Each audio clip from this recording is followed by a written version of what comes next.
So, Monica, today we're talking about encumbrances. Yes.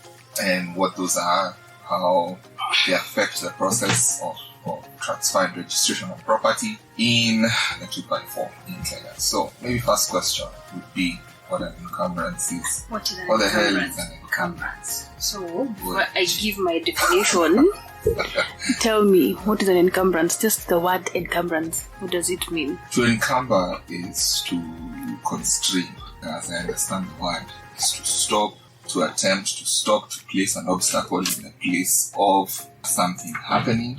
And I want to believe that the correct pronunciation of the word is encumbrance. I have heard people use or say encumbrances, but yeah, for now we're just gonna use the word as I know it, which is encumbrance. So, Monica. Yes. Am I correct? Encumbrance? You're very, very correct. So now, when you bring that definition into the legal aspect, or the property aspect in this case, an encumbrance becomes now a claim against an asset, or in this case, a property, by an entity or a person that is not the owner. That is not the registered proprietor.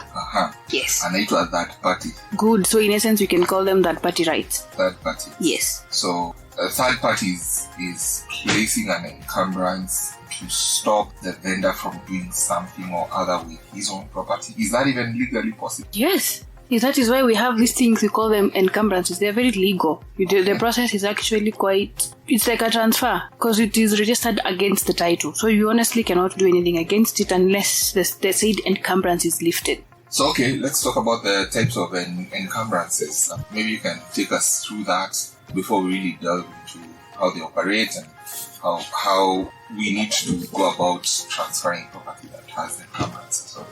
All right. Yeah. So before we state the type of encumbrances and what the impact and the effects, just a disclaimer. These things that encumbrances that we have said give rights to third parties are not automatic. You need to prove, you need to have documents, you need to have evidence showing that the right that you're claiming is valid.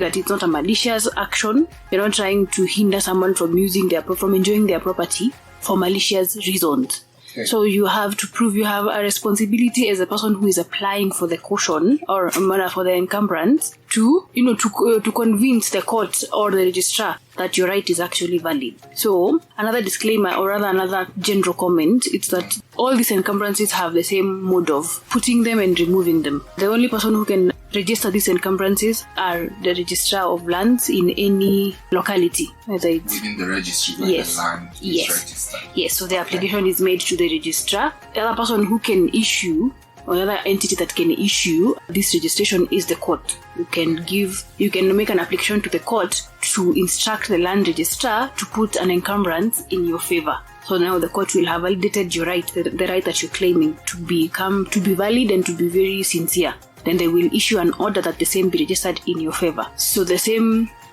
people, so only a registrar and the court can put in. So the same people can remove it. The registrar can remove, having been certified that whatever was being restricted or whatever was being prevented has taken place or has been resolved, if it was a dispute, then they can proceed and remove the encumbrance. Or the owner of the property can go to court to dispute this encumbrance, and the court may give an order to remove the same, the encumbrance. So those are the people who can put the encumbrance in the register of now the land. However, any person who thinks they have a right to this property can make an application to have an encumbrance registered in their favor. So ideally, any person, if you think that you have some right to this property that you feel you need to protect or you feel is threatened, you can make an application to have registered in your favor. Insofar as, of course, you do not have any malicious intent. Exactly. Or your intent is not to interfere with the enjoyment of the property of the rightful, yeah? Yeah. Okay.